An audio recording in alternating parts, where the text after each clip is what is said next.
কি যে করি, খিদার জ্বালার সহ্য হইতাছে না।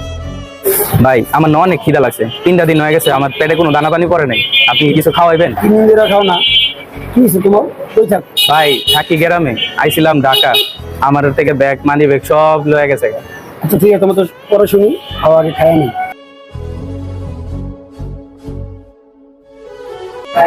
তুমি তো মনে হয় খাও, তুমি কাটবে রাখো, তুমি কোনটা বের করবে?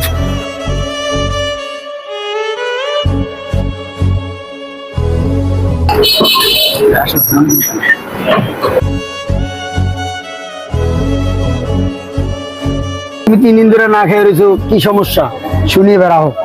ভাই আইছি গ্রামের থেকে।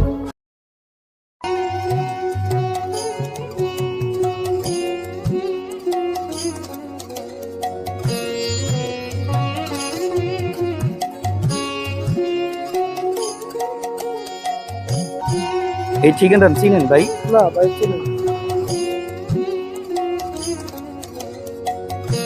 কিরে দোষ, আসতে তো কোনো দান্দা বান্দা পাইলাম না, একটু দেরি কর, কত মক্কেল পাবো নেই। ভাই এই ঠিকানাটা চিনেন? না এই ঠিকানা তো চিনি না। চিনেন না? আচ্ছা দেন ভাই, ঠিক আছে। কিরে চিনি না করলে গেলে ওর তো মক্কেল বানান দি, চল আর দূরি। হ্যাঁ চল। এবে খারাপ নেই ভাই ঠিকানাটা। আপনি চিনেন? হ্যাঁ এই ঠিকানাটা তো আমি চিনি, এই সামনে চলেন। এগুলিতে ভাই এরা থাকে, সামনে থেকে খুঁজতে আছে।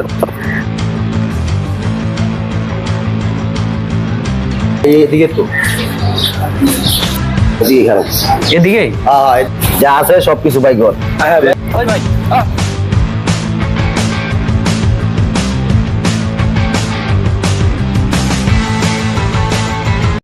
হায় হায়, এটা কি হইলো? ভাই 2টা দিন ধরে কিছু খাই না ভাই, পরে টাকা দিবেন? যা এই ইনভেস্টের পুরা গুলা চাপো মিয়া।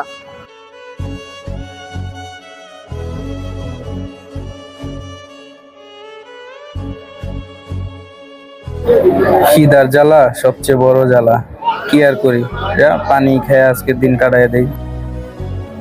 ভাই আমি আজকে 3 দিন ধরে কিছু খাই না ভাই, আমার কিছু খাওয়াইবেন? এই মেয়ে যাও, জোয়ান মানুষ যাও। 2জন লোক মিলা আমার লগে যা ছিল, টাকা পয়সা ব্যাগ সব লয়ে গেছে গা, লগে ঠিকানাও আছিল এও লয়ে গেছে গা। এখন কি করবা তুমি? তাহলে তুমি এখন দেশে যাও গা। আমার লগে তো এখন কিচ্ছু নাই, টাকা পয়সা তো সব লয়ে গেছে। কি করবো ভাই, আমিও ঢাকায় অটো চালায় খাই, এখন 500 টাকা ভাড়া দেই, তুমি গ্রামে চলে যাও। ঢাকার শহরের মানুষ অত একটা ভালো না। কি কয়ে যে ধন্যবাদ দিব ভাই আপনারে।